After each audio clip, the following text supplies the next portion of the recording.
প্রিয় ষষ্ঠ শ্রেণীর শিক্ষার্থীরা, শুভেচ্ছা নিও। আজকে আমি তোমাদের বাংলাদেশ ও বিশ্ব পরিচয় বিষয়ের নতুন বই থেকে চতুর্থ অধ্যায় বাংলাদেশের অর্থনীতি এর ৩১ পৃষ্ঠা থেকে বহু নির্বাচনী প্রশ্নের সমাধান করে দেব। প্রথমে তোমাদের বলবো, যারা আমার চ্যানেলটি সাবস্ক্রাইব করো না তারা আমার চ্যানেলটি সাবস্ক্রাইব করবে এবং আমার সাথে থাকবে। তাহলে চলো আমরা ক্লাস শুরু করি। বাংলাদেশ ও বিশ্ব পরিচয় পৃষ্ঠা নং ৩১, বহু নির্বাচনী প্রশ্ন। লক্ষ্য করো, পাঠ্য বইতে 4টি বহু নির্বাচনী প্রশ্ন দেয়া আছে। প্রথমে আমরা এই 4টি বহু নির্বাচনী প্রশ্নের সমাধান করব, এরপর আরও সম্ভাব্য গুরুত্বপূর্ণ কিছু বহু নির্বাচনী প্রশ্ন দেখব এবং সেগুলোর সমাধান করব।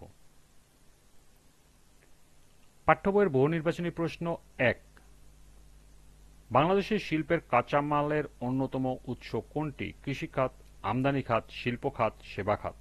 সঠিক উত্তর ক, কৃষি খাত। শহরের অর্থনীতিকে সচল রাখে 1, ধনী, শিল্পপতি ও ব্যবসায়ী; 2, চাকরিজীবী, মধ্যবিত্ত ও পেশাজীবী; 3, নিম্নবিত্ত, শ্রমিক ও দিনমজুর। নিচের কোনটি সঠিক? ক 1, খ 1 ও 2, খ 1 ও 3, গ 1 ও 2 এবং ঘ 1, 2 ও 3। সঠিক উত্তর ঘ 1, 2 ও 3। নিচের অনুচ্ছেদটি পড়ে 3 ও 4 নম্বর প্রশ্নের উত্তর দাও। কুমিল্লার সবজি চাষী ওসমান মোল্লা তার উৎপাদিত কাঁচা সবজি গ্রামে বিক্রি করত। গ্রামে তেমন চাহিদা না থাকায় কম দামে বিক্রি করতে হতো। মেঘনা সেতু নির্মাণের পর এখন প্রায় প্রতিদিন ঢাকায় এসে সবজি বিক্রি করায় তার আয় 3 গুণ বেড়ে যায়। 3, ওসমান মোল্লার আয় বৃদ্ধির মূল কারণ কি? অবকাঠামোগত নির্মাণ, কৃষির আধুনিকায়ন, সঠিক সিদ্ধান্ত গ্রহণ, পরিকল্পনার বাস্তবায়ন। সঠিক উত্তর ক, অবকাঠামোগত নির্মাণ। 4, উক্ত সেতু নির্মাণের ফলে সংঘটিত হচ্ছে 1, অর্থনৈতিক উন্নয়ন; 2, শিল্পের প্রসার এবং 3, বাজার সম্প্রসারণ। নিচের কোনটি সঠিক? ক 1 ও 2, খ 1 ও 3, গ 2 ও 3, ঘ 1, 2 ও 3। সঠিক উত্তর ঘ 1, 2 ও 3। এই ছিল পাঠ্য বইয়ের 4টি বহু নির্বাচনী প্রশ্নের সমাধান। এবার সম্ভাব্য গুরুত্বপূর্ণ কিছু বহু নির্বাচনী প্রশ্ন। 5, লেখাপড়া, কর্মসংস্থান, চিকিৎসা ইত্যাদির জন্য গ্রামের মানুষ এখন আগের তুলনায় অনেক বেশি ক, নিজেদের উপর নির্ভরশীল; খ, নিজেদের উপর সম্পূর্ণ নির্ভরশীল; গ, শহরের উপর নির্ভরশীল এবং ঘ, উপরের সবগুলো। সঠিক উত্তর হল গ, শহরের উপর নির্ভরশীল। 6, বাংলাদেশের অর্থনীতিতে প্রবাসীদের প্রেরিত অর্থ কিঞ্চিৎ ভূমিকা রাখে, বড় ভূমিকা রাখে, কোনো ভূমিকা রাখে না; উপরের কোনোটিই নয়। সঠিক উত্তর খ, বড় ভূমিকা রাখে। 7, আমাদের জাতীয় অর্থনীতিতে কৃষির অবদান প্রায় 40%, 30%, 25%, 20%। সঠিক উত্তর খ, 20%। 8, বাংলাদেশের উল্লেখযোগ্য শিল্প সামগ্রী হল কম্পিউটার ও মৎস্য প্রক্রিয়াজাত শিল্প; খ, চা, সুতা, সিরামিক; গ, পাট ও চামড়াজাত দ্রব্য, সুতা ও কাপড় এবং ঘ, হস্ত্র ও কুটিরজাত শিল্প।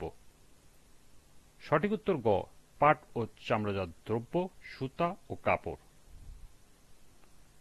সেবা খাত হল শিক্ষা, স্বাস্থ্য, ব্যাংক, বীমা; উপরের সবগুলো। সঠিক উত্তর ঘ, উপরের সবগুলো। 10, যে দেশ জনগণের কল্যাণে যত বেশি গুরুত্ব দেয় সেখানে ক, কৃষিখাত ততই শক্তিশালী; খ, ব্যবসা বাণিজ্য খাত ততই শক্তিশালী; গ, সেবা খাত ততই শক্তিশালী এবং ঘ, শিল্প খাত ততই শক্তিশালী। সঠিক উত্তর গ, সেবা খাত ততই শক্তিশালী। 11, দেশের ভিতরে ব্যক্তিগত ও প্রাতিষ্ঠানিক উদ্যোগে জিনিসপত্র বেচাকেনাকে বোঝায় রপ্তানি বাণিজ্য, আভ্যন্তরীণ বাণিজ্য, ব্যবসা বাণিজ্য; উপরের সবগুলো। সঠিক উত্তর খ, আভ্যন্তরীণ বাণিজ্য। 12, বনজ সম্পদ, পশুপালন ও মৎস্য চাষকে কোন খাতের মধ্যে ধরা হয়? কৃষিখাত, সেবা খাত, শিল্প খাত, বাণিজ্য খাত। সঠিক উত্তর ক, কৃষি খাত। 13, পৃথিবীর অন্যান্য উন্নয়নশীল দেশের মতো বাংলাদেশের উন্নয়নের পথে ক, কতগুলো গুরুত্বপূর্ণ প্রভাব রয়েছে; খ, কতগুলো ইতিবাচক প্রভাব রয়েছে; গ, সুস্পষ্ট প্রভাব রয়েছে এবং ঘ, কতগুলো বাধা ও সমস্যা রয়েছে। সঠিক উত্তর ঘ, কতগুলো বাধা বা সমস্যা রয়েছে। 14, আমাদের দেশের মানুষ শিক্ষিত, ধনী, পরিশ্রমী, উপরের সবগুলো। সঠিক উত্তর গ, পরিশ্রমী। আমরা আমাদের কৃষি উৎপাদনের পরিমাণ আরও বাড়াতে পারি। ক, আধুনিক যন্ত্রপাতি প্রয়োগের মাধ্যমে। খ, বিষ, সার, কীটনাশক সঠিক ব্যবহারের মাধ্যমে। গ, প্রাকৃতিক কৃষি ও সেচ সুবিধা সম্প্রসারণের মাধ্যমে। ঘ, উপরের সবগুলো। সঠিক উত্তর ঘ, উপরের সবগুলো। শিল্পের প্রসারের মাধ্যমে। ক, আমাদের শিল্পের পরিমাণ বাড়বে। খ, আমাদের দেশের সুনামের পরিমাণ বাড়বে। গ, আমাদের বৈদেশিক মুদ্রা আয়ের পরিমাণ বাড়বে। এবং ঘ, উপরের সবগুলো। সঠিক উত্তর গ, আমাদের বৈদেশিক মুদ্রা আয়ের পরিমাণ বাড়বে। 17, অর্থনৈতিক উন্নয়নের শর্ত হিসাবে অবকাঠামো নির্মাণের বিষয়টিকে। ক, আমাদের গুরুত্ব দিতে হবে। খ, আমাদের গুরুত্ব না দিলেও চলবে। গ, আমাদের চিন্তা ভাবনা করতে হবে। এবং ঘ, উপরে কোনোটিই নয়। সঠিক উত্তর ক, আমাদের গুরুত্ব দিতে হবে। 18, চীনের অর্থনীতি দ্রুত উন্নতি লাভ করছে কারণ। ক, চীনারা কৃষিতে দ্রুত উন্নতি লাভ করছে। খ, চীনারা শিল্পে দ্রুত উন্নতি লাভ করছে। গ, চীনারা দক্ষ জনশক্তিতে রূপান্তরিত হয়েছে। এবং ঘ, উপরের সবগুলো। সঠিক উত্তর গ, চীনারা দক্ষ জনশক্তিতে রূপান্তরিত হয়েছে।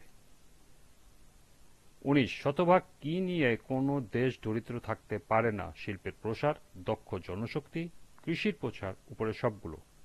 সঠিক উত্তর খ, দক্ষ জনশক্তি।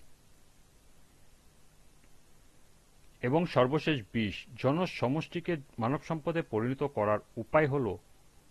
ক, মানসম্মত শিক্ষা প্রদান। খ, উন্নত স্বাস্থ্য ও বাসস্থানের নিশ্চয়তা প্রদান। গ, প্রযুক্তিগত জ্ঞান অর্জন ও প্রয়োগে সহায়তা দান। এবং ঘ, উপরের সবগুলো। সঠিক উত্তর ঘ, উপরের সবগুলো। এই ছিল পাঠ্য বই সহ সর্বমোট 20টি গুরুত্বপূর্ণ বহু নির্বাচনী প্রশ্ন এবং এর সমাধান। আজকের ক্লাসটি এ পর্যন্তই।